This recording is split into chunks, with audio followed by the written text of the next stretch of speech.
Welcome to Standard Chartered Money Insights, a podcast series by Standard Chartered Bank that brings you market views and insights on the go. Welcome to Cut to the Chase. This is Wednesday, the 11th of January. I'm Daniel Lam, your host for the podcast. Yesterday, our private bank in Hong Kong held our first physical client seminar since the COVID pandemic started. And it was my first time on stage in 3 years. Naturally, much of the focus has been on Chinese equities, and we did discuss that in the podcast yesterday. But what about US equities? Are they down and out? Let's dig deeper into them today.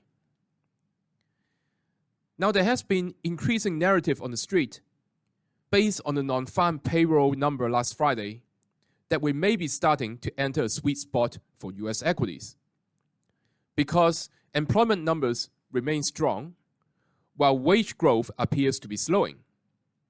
Hence, this Thursday's US CPI figure will be heavily watched by the investment community. Now, in terms of US equities positioning, most of the investor types are currently extremely light. Also, if you look at cross-asset inflation hedges, it is not heavy compared to 3 months ago.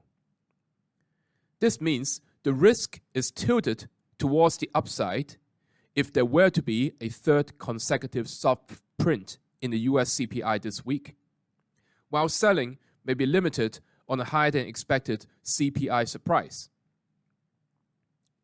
So, should one be looking to buy US equities? There's one caveat to this. That is the US earnings season in the coming weeks. Given how poor the company guidance has been, this may dampen sentiment.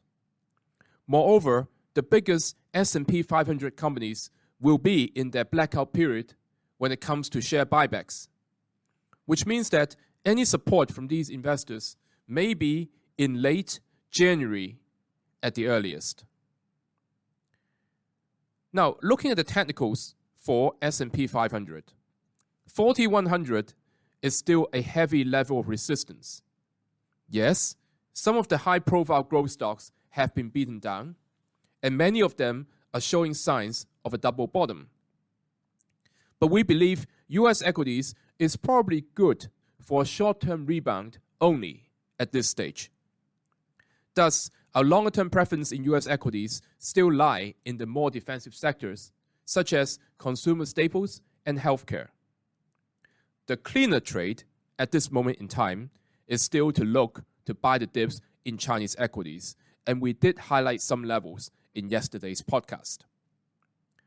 That is all from me for today. As always, if you enjoy this podcast, please don't forget to rate and like it. Thanks for listening, and we wish you a happy day ahead. Thank you for listening to Standard Chartered Money Insights, a podcast series by Standard Chartered Bank. For more details on the latest market insights, subscribe to Standard Chartered Money Insights.